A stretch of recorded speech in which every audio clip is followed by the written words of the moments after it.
Rapaziada, você acha que o momento atual do Flamengo de Felipe Luiz é bom, mediano ou ruim? A gente vê que críticas estão sendo feitas nesses últimos jogos e muitas delas podem parecer exageradas. A gente, como flamenguista, sabe que tudo no Flamengo é aumentado de uma forma absurda. Vamos ver nesse vídeo aqui o que as pessoas acham sobre isso, o que os jornalistas têm falado sobre as críticas feitas ao Flamengo de Felipe Luiz. Exagero ou realidade?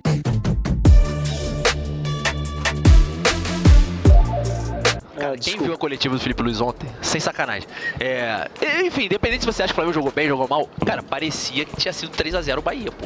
As perguntas eram assim, Felipe Luiz, mas o Flamengo anda meio soberbo, né, assim, contra os adversários. Pô, cara, ganha o jogo. Aí, pô, mas e a crise no Flamengo? Gente, o Flamengo nesse momento é líder. Tipo assim, é um ambiente que faz tudo, e é dentro do próprio Flamengo, tá? Antes que a torcida do Flamengo comece, mas a imprensa paulista, mas... Não, quem cria isso é a torcida do Flamengo com os influenciadores, o mundo do Flamengo.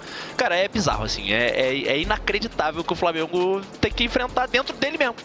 Lembrando que esse Bahia ganhou do Palmeiras dentro tava do Allianz misto Parque. ontem, né? Tava reserva, né? 4 titulares.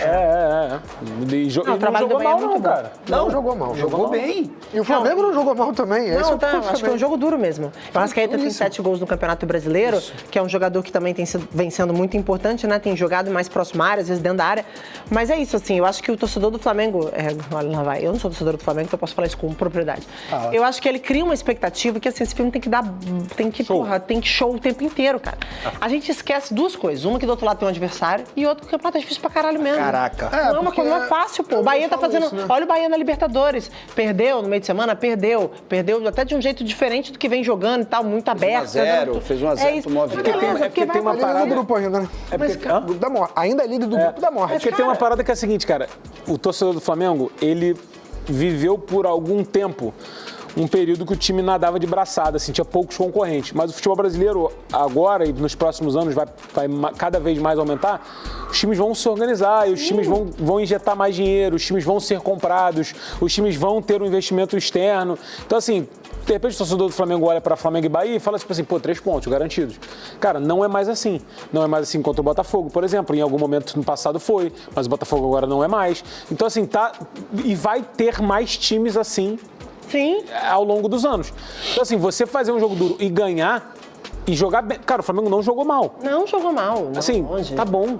Tá bom, é isso. Tá bom. Não, beleza, se der show, pô, demais. Mas caramba, cara, é um negócio que fica. Cara, O que eu gostei só ontem... presta quando joga como foi contra o Corinthians. O que eu gostei ontem... fica muito bélico, mano. Bem rapidinho, tá? O que eu gostei ontem foi que o Felipe Luiz, ele trucou. É de guerra. Ele trucou, bélico. porque ele falou assim... Fala português comigo, o time tá mal, o time tá sendo criticado, vem de um empate ruim na Libertadores e uma derrota pro Cruzeiro, beleza, vou bancar o Pedro e vou bancar o De La Cruz, porque eu acredito que o plano de jogo seja melhor com o Michael, o Bruno Henrique e com o... Quem foi que jogou titular ontem no meio campo? Com o Alan. O Alan. E acabou que beleza, o Alan teve pouquíssima influência porque ele se machucou, o Gerson acabou jogando de volante, mas enfim, o Felipe Luiz, ele mostrou convicção nas suas ideias, escalou um time do Flamengo que gerou repercussão, porque teve gente que não gostou de ver o Pedro no banco, de ver o Michel titular, e mesmo assim o Flamengo jogou bem e ganhou. Então assim, é isso, cara, o Flamengo vai, tá tudo bem, Imagina se os seus problemas fossem esses. Pô. Tu imagina? Na moral. Acabei de falar o que falou na coletiva, o Guilherme Beltrão fez igual agora. Galera não gostou, ele não gostou. Não, cara, a galera não gostou mesmo. Mas tu também não gostou. Não, mas não me coloca igual esses caras, por favor. Não, mas você também não não faça gostou. isso, por favor. Mas vai falar, eu não gostei. Tu me fode, pô. Ele chegou lá em casa, chegou com a escalação do Flamengo e falou assim, putz, mané. Ó, pra ser honesto, que eu também não sou filha da puta. Ele falou, porra, mané, Pedro tem que jogar. Mas eu entendo o Felipe Luiz. Porque ele não é idiota. Mas, tipo assim, não, tá sendo coerente, mas ele... Tu vê a diferença? Não. A primeira frase desse cara era perigosíssima, cara. Mas assim... Mas ele poderia falar, eu também não gostei. O torcedor tem esse direito, mas depois o torcedor tem que falar assim, pô, deixa eu entender aqui o contexto. E deu certo. E deu certo. E se não desse também, ia criticar, porque isso é futebol. Pô, irmão, o Flamengo... A gente sabe que o próprio Flamengo se prejudica, né, cara? Se mete um monte de furada. E a gente vê os youtubers aí do Flamengo e parte da torcida, nada tá bom, né? A gente pode comparar com o Palmeiras. Palmeiras do Abel Ferreira, cara. Desde que o Abel Ferreira chegou, quantos jogos bonitos. Aquele jogo, cara, que jogão que o Palmeiras fez, que futebol bonito. Você vai contar nos dedos, cara, porque são poucos. Mas os caras ganham estão sempre ganhando, pô. Estão sempre competindo. Faz gol no final, lutando, aquele pênalti safado que a arbitragem dá, eles não desistem, mesmo jogando mal. No Flamengo, cara, a gente vê que até se for um jogo ruim, é um pouco improvável, é pouco provável que o Flamengo vai ganhar, cara, jogando mal, porque a gente cobra que o Flamengo sempre jogue bem, sempre deixou. E uma vitória de 1-0 contra o Bahia, do jeito que foi, a gente não gosta. E isso passa para os jogadores também, pô. Você acha que não afeta o jogador? Você acha que ele não sabe que vai ser vaiado porque jogou mal, mesmo ganhando de 1-0 do Bahia? Aqui no Flamengo a gente mesmo, cara, prejudica o clube com esse tipo de pensamento, né? Claro, generalizando, não é todo torcedor que age e que pensa assim, né? Mas será que tá essa crise toda? No Brasileirão, acho que tá tudo certo, galera. Tudo certo, a gente tá ali competindo com o Palmeiras pela liderança, a gente vai tropeçar também no Brasileiro, a gente não joga sozinho, mas as críticas que eu acho que vale é sobre o desempenho na Libertadores no grupo, com todo respeito, mais fácil. Mas aí é outra história, né? Experiente e tudo mais, mas eu concordo que, pô, tem muito talento ali, muito garoto ali, prata da casa, que pô, merece uma sequência, né? E outra coisa, né, Braz? Os garotos são reservas de jogadores de nome, mas que não estão performando. O problema é esse, o Bruno Henrique não está performando. O Michael, nesse último jogo, até deu uma melhorada. É dele o cruzamento para o gol do Arrascaeta. Mas também está longe do Michael, dos seus melhores momentos no Flamengo. Cebolinha, idem. Luiz Araújo, a mesma coisa. Então, se o cara de nome não está performando e você tem uma garotada de valor, e quando eu falo de valor, eu estou me baseando no que o próprio Felipe Luiz falou desses jogadores. O Felipe Luiz já se desmanchou em elogios ao Joshua, ao João Vitor e ao Pablo Lúcio. Dá chance para eles. Eu espero, pelo menos, que esses 3 jogadores estejam no banco no jogo contra... O João Vitor vai estar, o João Vitor tem estado direto, né? Está sempre no banco, é um zagueiro, aliás, de um potencial gigantesco. Eu estou querendo ver o Pablo Lúcio jogar mais, estou querendo ver o Joshua jogar mais. Bota eles no banco, bota eles em campo. Não está bem o jogador de nome, tira e bota um garoto. Tá aí, não precisa nem estar... Você citou o Lamine Yamal, que é, para mim, nesse momento, o maior talento do futebol mundial. Não precisa ir tão longe, vamos no Palmeiras aqui do lado. Tá jogando desde sempre o Estevão. Agora o Abel subiu um garoto, Alan, também jovem, também entrando muito bem. Gente, não precisa trocar, não precisa dar atenção à minutagem. Usa a garotada, gente. Usa a garotada. Não sei por que o Felipe está resistindo. O Palmeiras eu acho que é um grande exemplo, assim, porque é um time também forte financeiramente, mas que não deixa de aproveitar sua base, inclusive faz muito caixa, porque sabe lançar o garoto e sabe vender depois o garoto, né? Então, tem os dois lados da moeda aí, dessa história de você aproveitar um pouco mais a base. Agora, concordo em relação ao Bruno Henrique, eu achei que quando estourou o escândalo aí das apostas, até para preservar um pouco a mente ali do Bruno Henrique, o Felipe Luiz optar por outros jogadores, mas pelo contrário, ele está entrando sempre, todo jogo. Quando não é titular, ele está entrando, o Bruno Henrique. E outros estão ficando mais pro fim da fila, né? Então, são as escolhas do Felipe Luiz.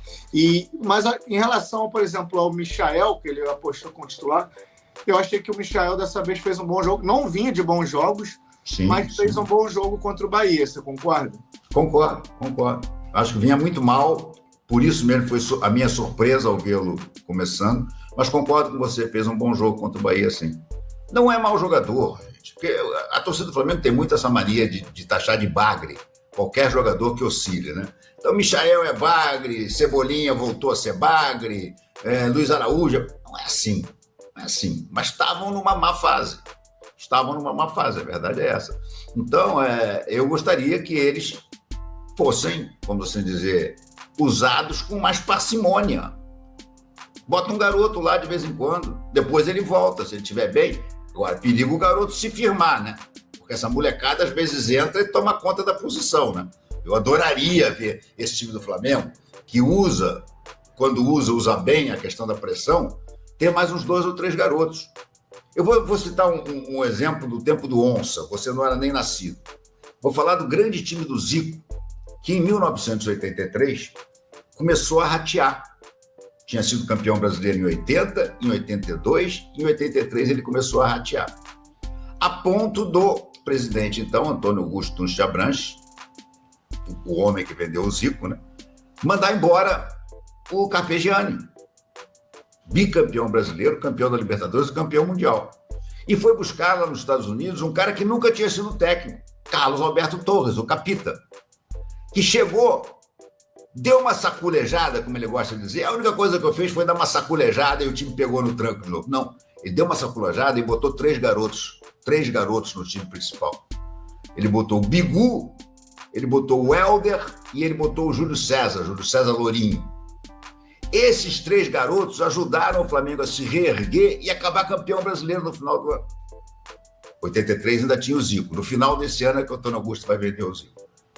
Mas o que eu sinto às vezes do Flamengo é isso. O Flamengo está faltando um pouco de juventude lá na frente. Para jogar da maneira que o Felipe quer, é bom você ter pelo menos dois garotos que corram uma barbaridade. Por isso é que eu me incomodo um pouco com a insistência dele com o Bruno Henrique, ainda que o Bruno Henrique corra, coitado, ele está dando sangue, isso tudo eu reconheço. Mas ele está em má fase. Galera, a gente não sabe os motivos, né, do Felipe Luiz ter essa insistência no Bruno Henrique, no Gerson ali pela direita, quando a gente tem no elenco os jovens. Felipe Tereza, o Alacian, Matheus Gonçalves, né? A gente não sabe como esses meninos se apresentam nos treinamentos.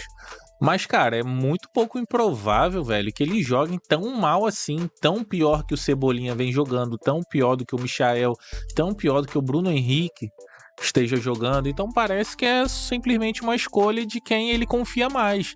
Jogadores mais velhos que jogaram com ele, que tem algum nome, ele confia mais do que confia nos garotos da base. É o que parece. Porque será que os meninos são tão ruins assim no treinamento para ele bancar esses jogadores que estão em uma fase? Mas aí nas entrevistas do Felipe Luiz, ele elogia o Michael, elogia o Bruno Henrique, diz que eles fazem partidas excepcionais, que fazem tudo o que eles querem dentro de campo. A gente não sabe se é o que ele pensa ou se ele quer proteger os jogadores dele, que eram companheiros dele também, amigos dele também. Então a gente não sabe, cara. A gente não sabe. Mas que de fato esses jogadores que vêm jogando como titular, eles não estão rendendo, isso é verdade, cara. Não tem o que questionar, o que esconder. Então ele acompanhou os treinos desses caras, ele esteve exposto a esse tipo de coisa e soube absorver. A questão é, ele não tem experiência, então ele vai ser confrontado com situações adversas o tempo todo e vai ter escolhas erradas, eventualmente. A do Pedro, para mim, se não havia uma questão de uma lesão iminente, o Pedro não poderia ter saído do jogo ontem, mesmo jogando mal. O Pedro estava completamente desligado da partida, mas não poderia ter saído do jogo. No jogo contra o Cruzeiro, ele não poderia ter colocado o Michael no lugar do Pedro. E assim o fez. Então ele tem escolhas ainda de um técnico que está começando. Isso vale para qualquer profissão. A gente falava sobre isso ontem, né? Você, na primeira vez que você entrou no ar, era um. Hoje você é outra pessoa, capacidade de improviso diferente, dentre outros valentes. Mas o que muda é o seguinte: primeiro, ele está num time que é um avião, é o Boeing do futebol brasileiro, né? Segunda coisa, ele é contemporâneo de vários jogadores que estão em campo. Sim. Aí eu fico pensando numa ascensão em termos de comando. Como que ele pode comandar caras que foram pares dele durante tanto tempo, até a semana passada, jogavam juntos, e de repente ele assume o comando, como que você vai comandar? Essa é uma questão delicada, uma questão muito difícil. Ele foi assim e foi campeão do mundo, né? Pelo Flamengo. Mesma coisa, parecido, né? E acabou sendo campeão do mundo. Então eu acho que ele sabe separar. O Gabigol falou sobre isso quando saiu do Flamengo. Falou, vou poder voltar a ser amigo do Felipe Luiz. Porque o Felipe Luiz tinha uma... Para dar certo, você tem que ter o apoio do conclave. Já que estamos pegando aqui os termos papais, se você não tiver o apoio de todos os cardeais ali, você se furica. Exato. Tem que saber levar essa situação, mas tem de haver uma hierarquia. Tem que estar claro ali que ele faz... Na primeira entrevista coletiva dele, ele fala sobre isso. Ele aborda essa questão, esse tema, né? Acho que a questão não é bem essa. Embora ele tenha insistido com alguns jogadores aí, o Gerson não jogou nada, ontem foi até o fim. Mas aí você tira o Gerson e põe quem? Ontem entrou o Luiz Araújo, entrou mal pra caramba no jogo. Errou tudo que tentou. Então, assim, o Flamengo tem um problema, que é vários jogadores com valores pagos, seja de salário, seja por direitos federativos. Esses caras custaram uma grana de jogador decisivo. E não rendem como jogadores decisivos. Eles são coadjuvantes. Então há uma supervalorização de jogadores aí. O Luiz Araújo, por exemplo, custou uma nota. É bom jogador, mas não é decisivo. Não decide jogo. Você pega o Cebolinha, que não jogou ontem. Custou 16 milhões de euros. Não é decisivo. O Flamengo não compra jogador barato, né? Não Como é que é o nome do tenista que foi embora para a Inglaterra? Tenista? O Carlos Alcaraz? O Alcaraz. Foi a contratação mais cara da história do Flamengo. Os caras compram até tenista, é tudo, não tem... O Flamengo não tem jogador barato. Então, e aí, quem são os caras que decidem no Flamengo? Pedro. Arrascaeta. São os caras lá de trás. É. Então, o Gerson de vez em quando, o Cebolinha de vez em quando. Mas a gente fala sobre... Aí é muito legal ter esse contraponto. Flamengo e Palmeiras. Um de cada lado. Um time que está num processo de renovação claro e que segue ganhando seus jogos, e outro time que tenta fazer uma renovação talvez até menos drástica, mas está sofrendo. Está sofrendo, porque contrata jogadores que não conseguem decidir jogos. Mas acho que o Flamengo sábado pega o Bahia no Maracanã. Às 9 horas da noite. Não será fácil. O time do Bahia é bom, cara. Embora tenha tropeçado de forma patética. Rapaziada, o que vocês acham? Acham que as críticas ao trabalho do Felipe Luiz são válidas ou é exagero? Críticas ao elenco, aos jogadores. Eu acho que são etapas que a gente precisa separar. O ano passado o Felipe Luiz foi incrível. Carioca foi incrível, mas não é parâmetro, né? Brasileiro, pra mim ele tá vindo bem, gente. Tropeços que acontecem no Brasileiro vão acontecer porque os times do Brasileirão são bons. Agora a crítica da Libertadores pra mim é super válida porque é um grupo muito fácil, com todo respeito, mas é muito fácil.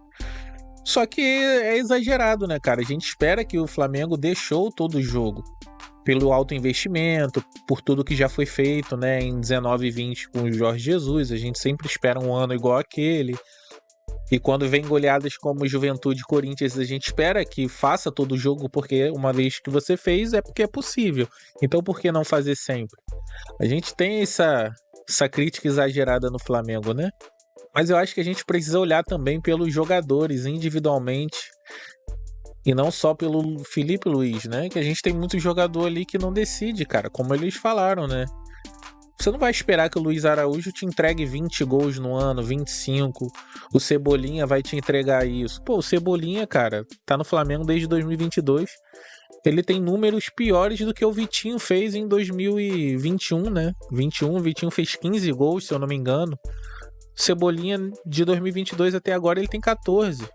E ele custou mais que o Vitinho custou ao Flamengo. Então a gente tem que cobrar os jogadores também individualmente, não só o Felipe Luiz, mas o Felipe Luiz tem culpa de insistir e talvez não dar oportunidade pra garotada também, né?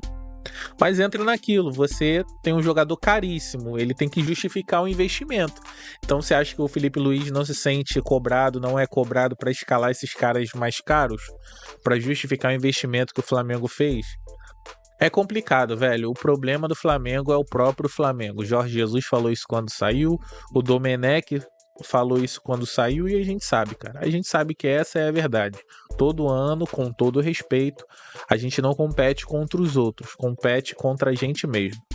O link do pessoal vai estar aqui na descrição. Deixa aí nos seus comentários a sua opinião, qual é o problema do Flamengo em si, se as críticas são exageradas ou não. Eu sou o Einstein Rubro Negro. Valeu, valeu!